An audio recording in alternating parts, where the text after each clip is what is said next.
समाज माध्यमावरून धनगर समाजाच्या भावना दुखावणाऱ्या सुनील उभे याच्यावर कठोर कारवाई करण्यात यावी अशी धनगर समाजाची मागणी। सदर टिप्पणीमुळे धनगर समाजाच्या तसेच इतर सुजाण नागरिकांच्या धार्मिक, सामाजिक आणि सांस्कृतिक भावना अत्यंत दुखावल्या असून समाजात तणाव निर्माण होण्याची शक्यता आहे।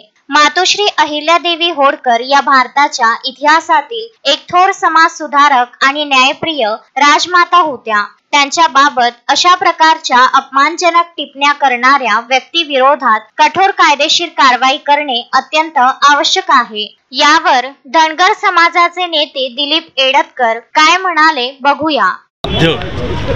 टिप्पणी पुण्यातील एका उभे नावाच्या नराधमाने केली, त्यामुळे महाराष्ट्रातील तमाम धनगर संतप्त झालेला आहे। प्रत्येक पोलीस स्टेशनला धनगर समाजाने तक्रार केलेली आहे। फेसबुकवर उभे नावाच्या त्या नीचाने अहिल्यादेवी होळकरांबद्दल जी भाषा वापरलेली आहे ती भाषा या महाराष्ट्राची, या मराठी समाजाची संस्कृती असू शकत नाही। हे जे आजकाल असं वातावरण दूषित करण्याचा जो प्रयत्न होत आहे त्याला खरं म्हणजे आमचे तथाकथित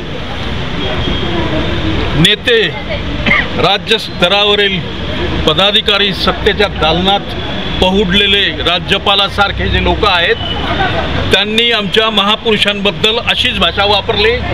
मागे राज्यपाल कोश्यारींनी शिवाजी महाराजांबद्दल अपशब्द वापरले होते, सावित्रीबाई फुलेंबद्दल तशीच भाषा होती। त्यानंतर महात्मा ज्योतिराव फुल्यांनाही त्यांनी सोडले नाही। शिवाजी महाराजांना ही लेखताना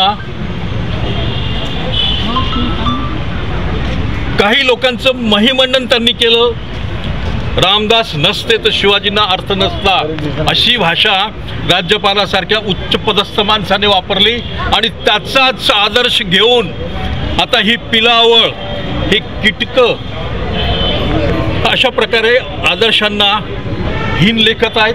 अहिल्यादेवी होळकरांना पहिल्यांदाच कोणी या भाषेत टिप्पणी केलेली आहे, कारण ती साध्वी, ती आमची आई आणि राजमाता, तिने या लोकांचं कोणाचं काय बिघडवलं, तिने जी काही विधायक कार्य केलं त्याला तोड नाही।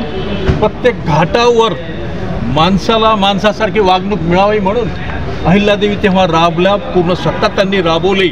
आणि असं असताना आज राज्यातील सत्ताधारी जे काही आहेत, जे होते, त्यांचा आदर्श घेऊन ही जी पिलावळ आहे ती आता पुन्हा मैदानात उतरली। आम्ही त्याचा निषेध करतो आणि त्या नराधमाविरुद्ध अमरावतीमध्ये गुन्हा दाखल करावा, कारण अमरावतीकरांच्या, अमरावती जिल्ह्याच्या लोकांच्याही भावना अत्यंत दुखावलेल्या आहेत।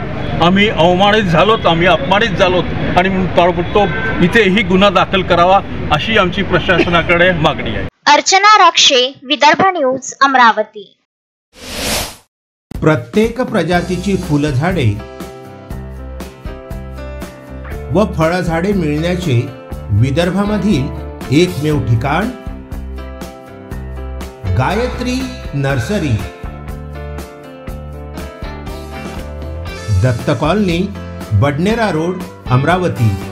अधिक माहितीकरिता संपर्क साधा 9075575317 9325303223।